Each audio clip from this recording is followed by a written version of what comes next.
what hopefully you got out of last week is thinking about how you put a building together. And I'm going to be critical of some of my colleagues at Pratt. We don't want to think of, okay, in design, you make this sexy stuff, and then in building systems, mechanical and structures, you do dull hack, how to size ducts and I-beams. In good architecture, they're all one thing. You could not imagine a novelist saying, well, I'll come up with the ideas and then I'll hire a hack writer to actually put the words down. The words are the way the ideas are expressed. The structure, the mechanical, the materials, the spaces are how the building puts forward its ideas in Kahn's approach. So, with that in mind, we'll look at a couple projects today, and I'll start with something that's very untypical for Kahn.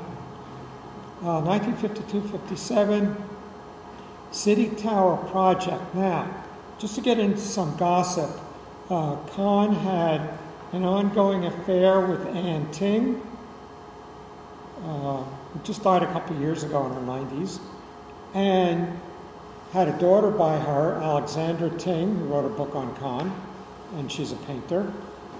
And everybody knew about that. And then he also had an affair with another woman, I don't remember her name, and the son by that marriage did My Architect. Who has seen My Architect? Okay, so recommended, and maybe we'll look at it in class, we'll see.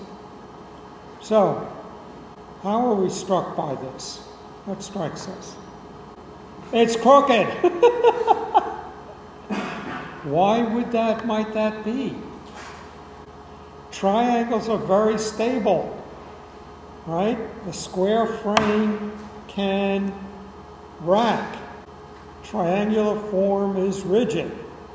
And this is a three-way triangle. These are little pyramids or tetrahedrons sort of stacked together. So it makes for a very rigid structure. What might be a big disadvantage of this thing? How do you get elevators in there? Where do you put the furniture? There's a reason why we use squares. Squares pack. You can put square desks, square chairs, square tables in square rooms. And how you put square tables in triangular rooms isn't clear. So, and Anne Ting, if you're interested, I'll use a term, she's a geometry freak. And so she has theories of history and spatial development based on geometries. She did very interesting architecture, maybe in some ways reminiscent of Horace Alvani's that you see in the display cases down in the basement.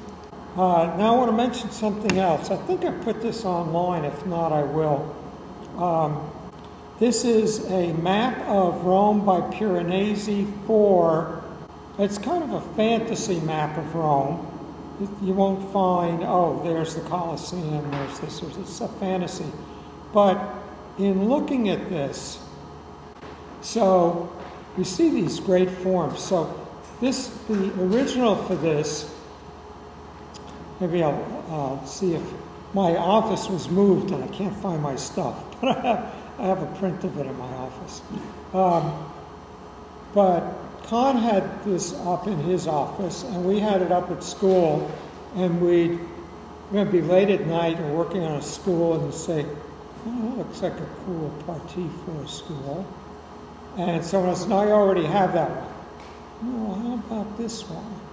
So you'd find these great forms, and this particular file will allow us, it's very high resolution, so we can zoom in on it.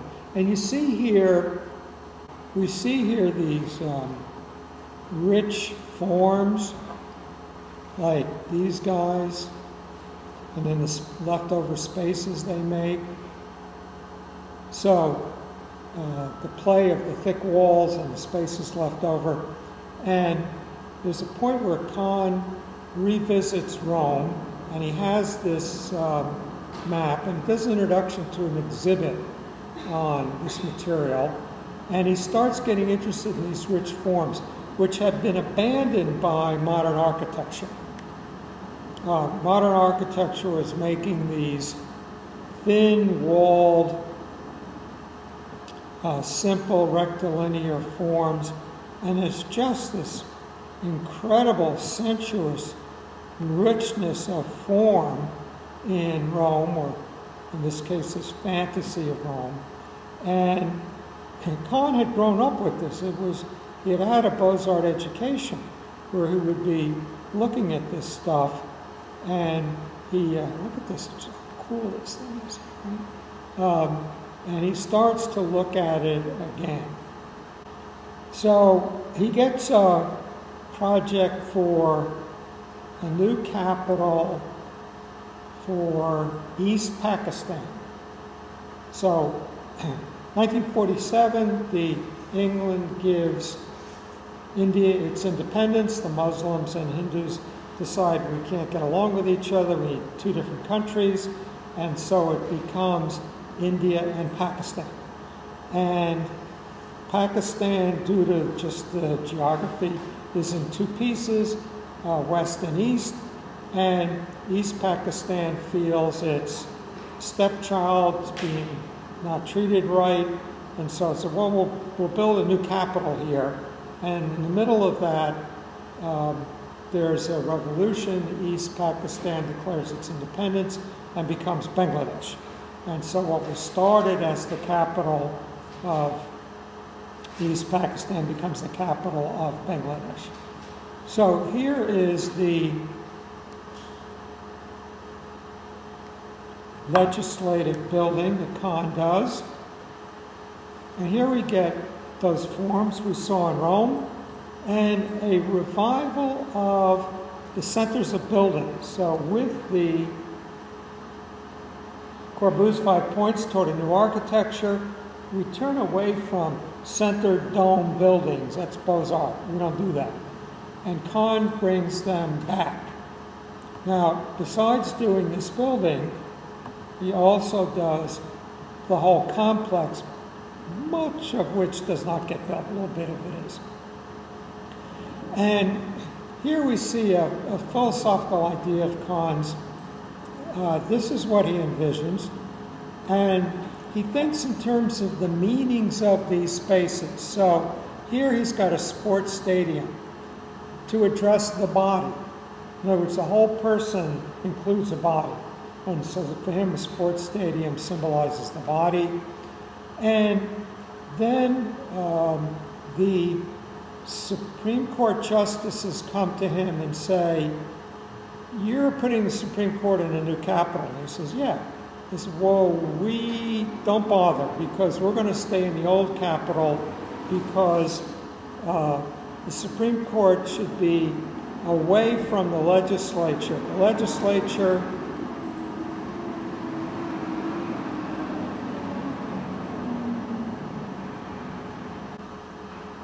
legislature is concerned with day-to-day politics. The Supreme Court is concerned with the long-term meaning of the law. We don't want to be corrupted by that. So Kahn says, let's meet again next week. They come back and he says, what if I put the mosque in between the legislature and the Supreme Court so that the mosque mediates between these two? And the Supreme Court says, justices say, cool, we'll buy that. So he's thinking that way. And here we see early versions of his layout for the city. This one in plasticine clay is sort of the final. And so another interesting idea comes along here. The next question would be, first thing a city planner would ask, or the contractors would ask, is what gets built first?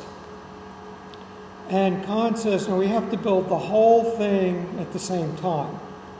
And they said, well, it just obviously doesn't work that way. It's built over time. What's most important? And Kahn says, well, if you're making a human being, you wouldn't say, well, I'll add the arms later. You need the whole thing for it to function meaningfully. So we'll address that again later today when we look at Exeter. So this is the building, and here is our assembly hall for the legislature in the center, surrounded by corridors, and then surrounded by the offices that serve it. And then this is a mosque, and this gets really interesting, where the client said, oh, at the entrance we need 4,000 square feet for storage. And Kahn says, for what? And they said, for prayer rugs. We're Muslims. We pray 5 times a day, so pretty much every time we go in or out of the building, we have to pray. Kahn says, you telling me every time you go in and out of the building you pray? And I said, yeah. He says, well, that means the entrance is a mosque. Let's make it 40,000 square feet. So this is a mosque at one of the entrances. And so what's cool about this in terms of our appreciation of geometry?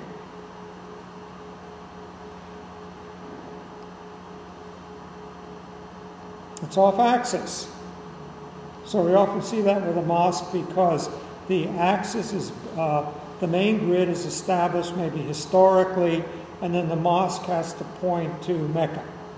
So you get this little device, and Kahn uses sort of these round forms rotating against this round form to get the turning. And many mosques, other geometric devices are used.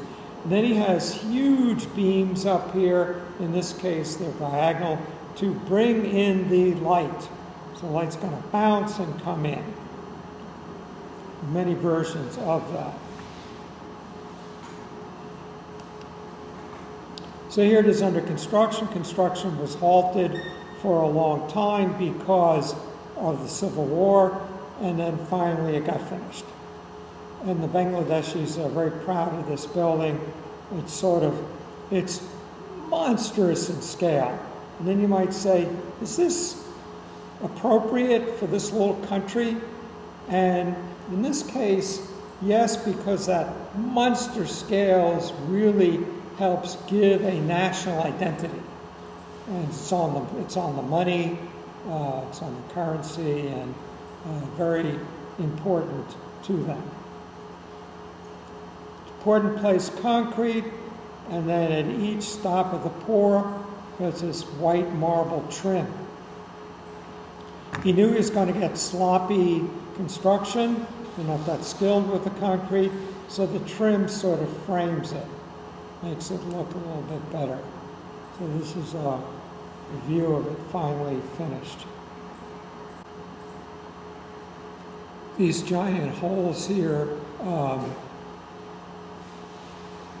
these are sort of sunscreens, these walls. Light comes in, bounces, and then there are windows inside through the next wall.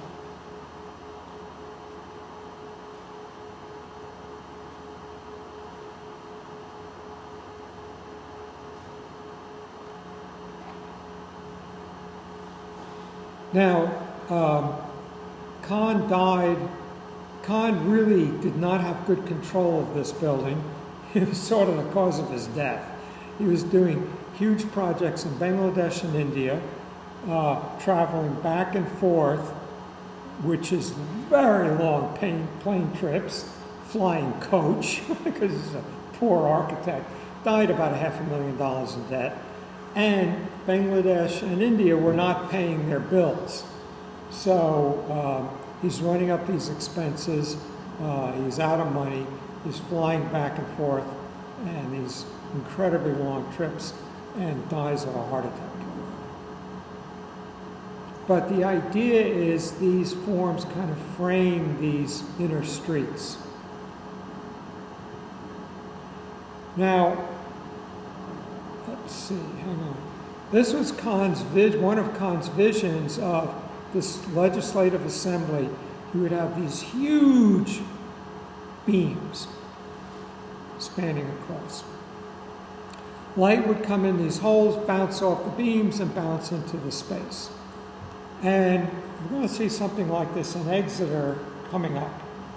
But when it got to this point, they discovered that the footings were not sufficient to carry the weight of these beams. They needed something much more lightweight. And the building was finished long after Kahn died, and Kahn's engineer, who did Salk and medical towers, August Commandant, used to teach here, devised these very lightweight vaulting to finish it.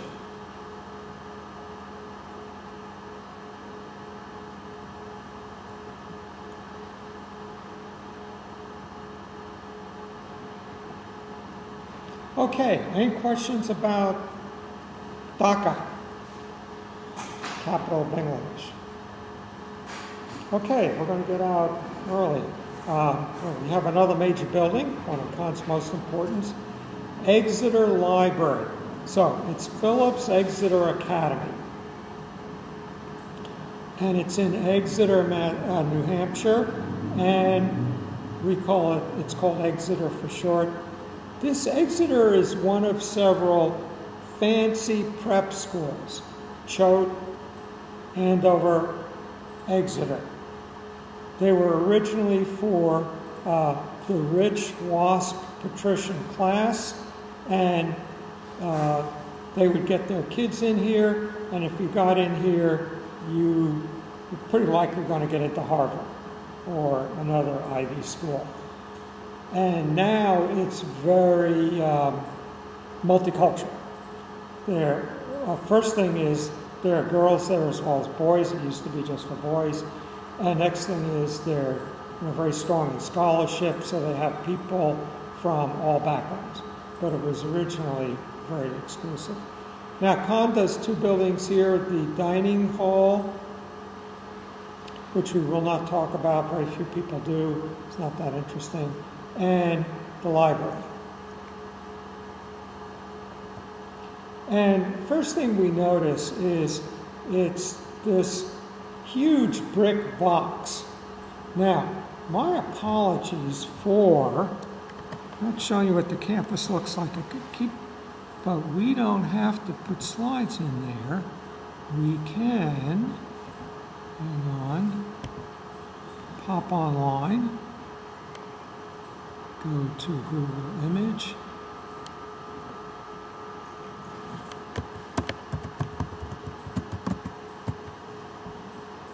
Phillips Exeter Academy. And it's a kind of neo-Georgian architecture, low-rise buildings, 2 stories, 3 at the most for most of the buildings. And so we have this red brick, white trim architecture. Whoops, somebody dropped a modern building in there. And so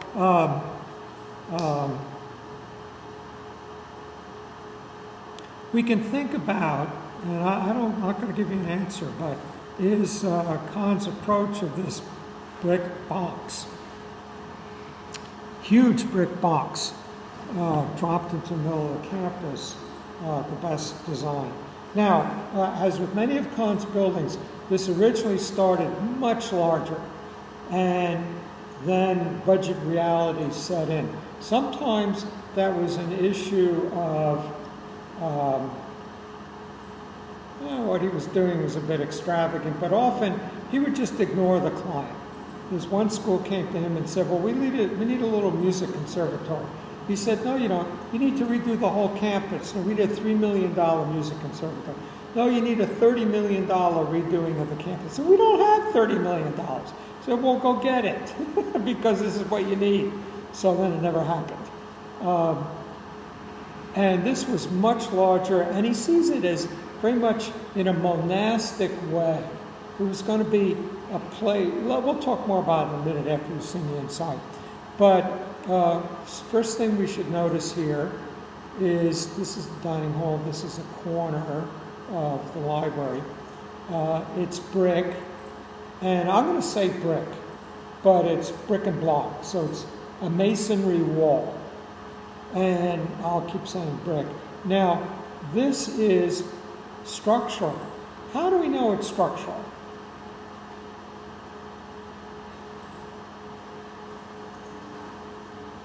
Look here, and then look here. This is much thicker. So this gets thicker, thicker, thicker as it goes down. Quite thick when it gets to the bottom. Because it's got more weight to carry. So that's how he's telling us it's structural. In addition, this is a column. This is a flat arch. This is not a spandrel. This is an actual structural brick arch. Now, we'll explain that in a minute, but the bricks are on an angle and are wedged in. So the forces are transmitted diagonally. That defines an arch. So here we can see better how thick it is down here and how thin it is up here. And each step of the way, it gets a little bit thicker coming down. Now this is an arcade going around the outside. Very useful in the harsh winter weather up there. We get a lot of snow. There are these 5 feet high poles stuck in the ground next to the walkways in the winter so that you know where the walkway is. Because you get 5 feet of snow, where do you plow? And then these are little study carrels. And we'll see what those are in a minute. So, what does this building want to be? And Kahn says, I think of a library as a place where there's a great central space and there are great tables, and the librarian leaves books there open to seductive passages, and you see the book and take it to the light. Okay, so we get our central space, and then we've got our private individual study carrels at the windows in the light, and then the bookshelves, called stacks, away from the light, so that we don't get the books bleached out. So in plan, our central space, and then we see in this rendering, notice how some of these are black and some of them are gray. And if we had a close-up, we see the gray is hatched. And he wants to tell us that the concrete is denser than the brick. And in addition, he wants to tell us that this brick on the outside of this building is not veneer, but it is structural. And this concrete is structural, but they're different. Kahn says, concrete is generous. It can make great spans. Brick is mean. It can only make small spans. So look at this span here. Look at this span. Then look at this span. Very short. So rather than making a concrete building and then putting a brick veneer on it, he makes the whole outer 12 feet of the building be brick structure. The inner structure is concrete and the center is open. So imagine a smaller concrete donut sleeved into a larger brick donut. And he actually says donut in describing it. So here's our great central space, here's our bookshelves, and here's our personal little study carrels out the windows. Here's our great central space. Here is the book stacks protected from the sun. Here's our concrete structure. The big beams here cut in section. Here is brick structure. And here's a little study carrel wedged into the wall so we get the sun.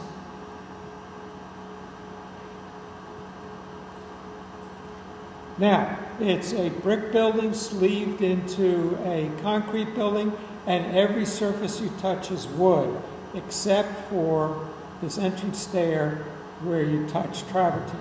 So this is a concrete stair. He tells us that. I showed you early in this course the National Gallery in Washington, D.C., a Beaux-Arts building. That has marble stairs. You can't make a stair out of marble. There's got to be steel in there, but he doesn't show you the steel. You walk on marble, the railing is marble, but there's got to be steel or concrete under there. Kahn shows you the concrete. He pours his concrete stair, and the marble is a veneer, a thin surface. He shows you the edge of the marble. Travertine is a form of marble. Because he doesn't want you to touch concrete. And then we come inside, and we're looking over this railing, and it's wood. Now, these holes are decorative. In other words, we have these columns in the four corners, and then this is just bracing those columns. And so he makes these holes. He's now inspired by what we saw on that Piranesi map of Rome. He's inspired by maybe the Roman bath at Herculaneum. Anybody been to Pompeii? No? So when you go to Greece, Italy, you probably will visit Pompeii, which is, what's special about Pompeii?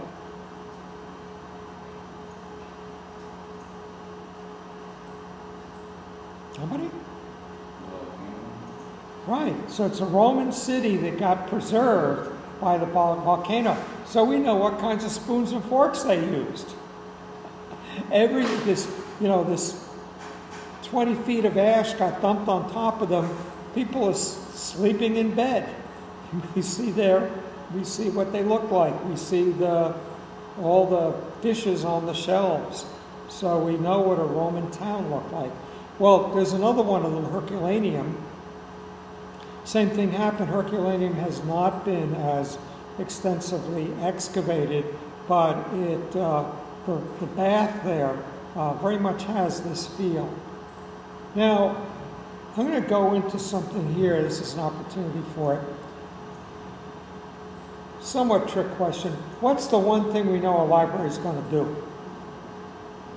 Well, now it's two things. But if we're 20 years ago, we say, what's the one thing we know a library is going to do? And what happens every month? They get more books. I mean, our library has maybe, 100 magazines. Every month we get a new one of every one of them. Then they have to bind them and put them in the basement. So you would think you would make a building that could expand. Kahn doesn't do that.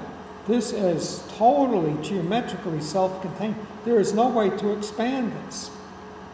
So he allows for that. I thought, when I first saw this photograph, the books have not been shelved yet. The building had just opened and it's being photographed. But actually, he provided extra shelf space for expansion. But sooner or later, that's going to run out. Now what's happened in the past few years? Digital technology, right. So where are the computer terminals? Where are these flat screens? Who needs books? So now we know that a library, besides expanding, maybe, is going to encounter technological change. And we would be mistaken to think that the digital technology we have today will be the same in 10 years. So the library, the basement of our library here at Pratt, the whole basement was terminals. Well, now everybody owns a laptop. You don't have to go to the library to get a terminal. So, things just keep changing. And this is not set up for change.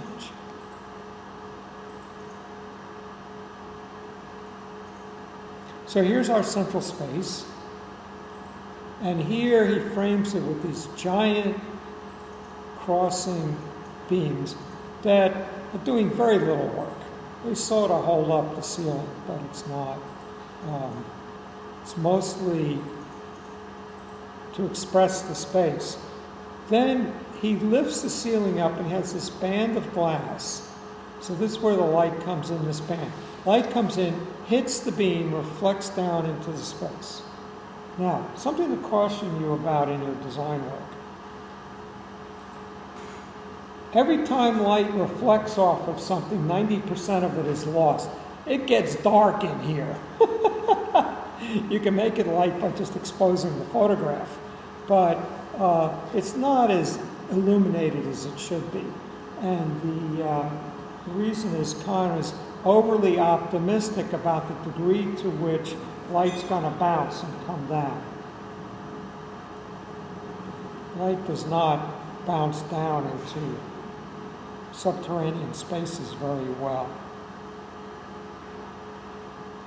So here we are looking up into space, and here we are looking up again, straight up. Now what happens is that these are 16-foot deep beams.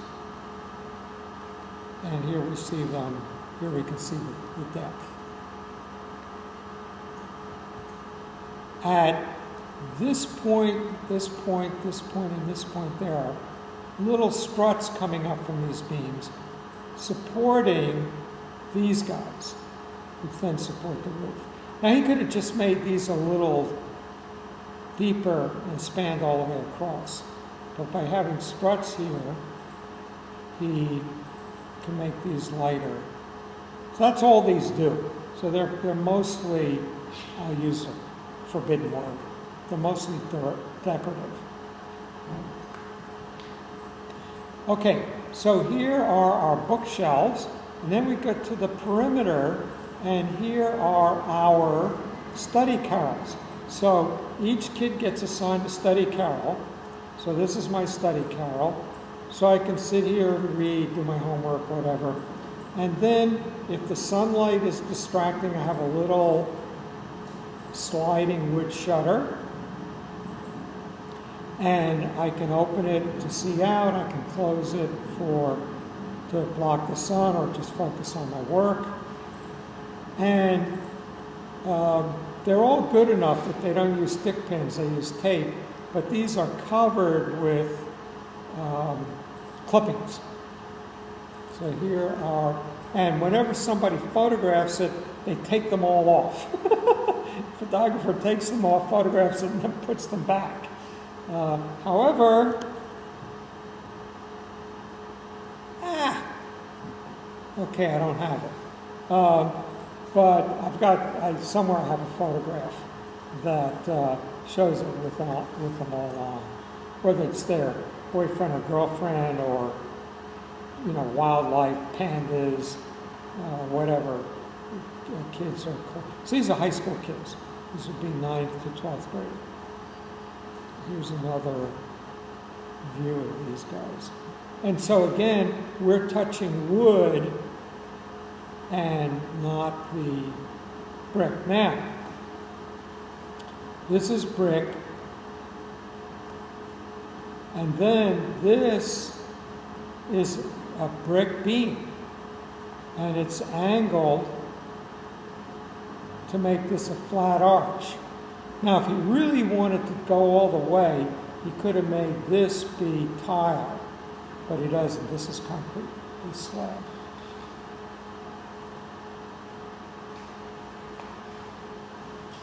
Now, in a way, Kahn sees Exeter as his apology to brick. So here, which we saw last week, is medical towers, and here is one of these precast concrete columns being lifted into place, And here's a poured-in-place wall, which that might be, let's say that's right here. I'm not sure, but it's a wall like this. It's also true of these tubes or towers. This is, did I say, this is cast-in-place wall. This is precast, this is cast in place. So this is a cast-in-place concrete wall. This tower is cast-in-place concrete. And then the brick is a veneer. So every floor you bolt an angle iron onto this concrete, and then sitting on that is one floor with a brick, and then another angle iron, and another floor of brick. And there's a space in between for breathing and handling moisture. This is a brick and block, real masonry wall. So Kahn is doing two things that he's not happy about. Number one, this brick looks exactly like this brick, but they're doing totally different jobs. This is a veneer, this is a masonry wall. But he's not telling us that. He's not allowing the brick to express that fact. Number two, this is a veneer. You know, it's like paint on top of the concrete. He says, brick says, you're using me as paint? I built Rome. You know, I can hold up a wall. You know, a lot of Rome is still standing with my, you know, that I built. What are you treating me like that for? So in Exeter, he allows the brick to be brick on this exterior perimeter. So now I said at the beginning, I'll say it again. I've been saying brick, but I should say masonry. So it's brick, block, space, brick. And I spent a day a couple of years back. They had the buildings, you know, over 50 years old. So I spent a day with the engineer and that supervised a major renovation of the building. One of the problems they had was, first of all, he said, you know, today we would make it brick, space, block, brick. Have the space is handling moisture. If moisture gets in or if condensation comes from inside, this will catch it and then it'll run down, get caught at flashing and be brought out through weep holes. So a wool is a breathing thing. It's a whole operation, how it's handling moisture and air and all that. He says, we prefer to have this, get the moisture out as soon as possible. So the space should have been here. In addition, there is, at each floor, flashing here. That flashing started to deteriorate. The flashing captures the moisture and runs it out. They had to dig out this brick, put in new flashing. But this is the column holding the building up. So they dig out a third of the brick, put in the new flashing, dig out another third, put in the new flashing, dig out another third. Actually, the brick and block, put in the new flashing. So the new flashing is going to last forever. The new flashing is, I think it's lead-coated copper or something, very durable stuff. They redid the roof.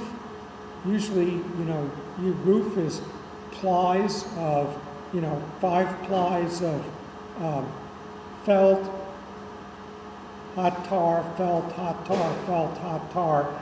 It says now it's a plastic, and this plastic's going to last forever. And so anyway, this is our column. You can see it's getting fatter here.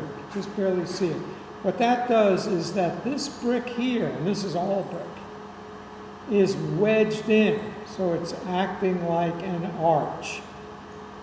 It's wedged into this and the next column. So, any questions about Exeter?